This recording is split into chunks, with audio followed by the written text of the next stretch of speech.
আপনি কি সত্যিই নিজের জীবন নিয়ন্ত্রণ করছেন নাকি শুধু সময় কাটাচ্ছেন? ডোনাল্ড মিলার বলেন, আমাদের জীবনের সবচেয়ে বড় শক্তি হচ্ছে ইচ্ছাকৃত কার্য, মানে এমন কিছু করা যা আমরা সচেতনভাবে বেছে নেই, যা আমাদের গল্পকে অর্থপূর্ণ করে তোলে। ছোট সিদ্ধান্তগুলো বড় প্রভাব ফেলে।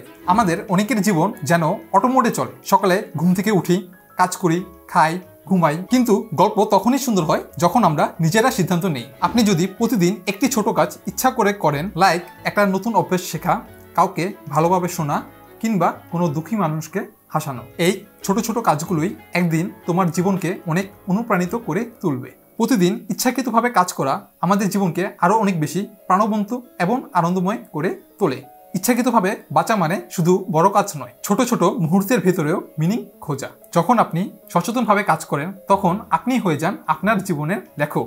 আপনি তখন শুধু বেঁচে থাকেন না, আপনি সৃষ্টি করেন। আপনি কি আজ থেকে আপনার জীবনের প্রতিটি মুহূর্ত আরো অর্থপূর্ণ করার চেষ্টা করবেন?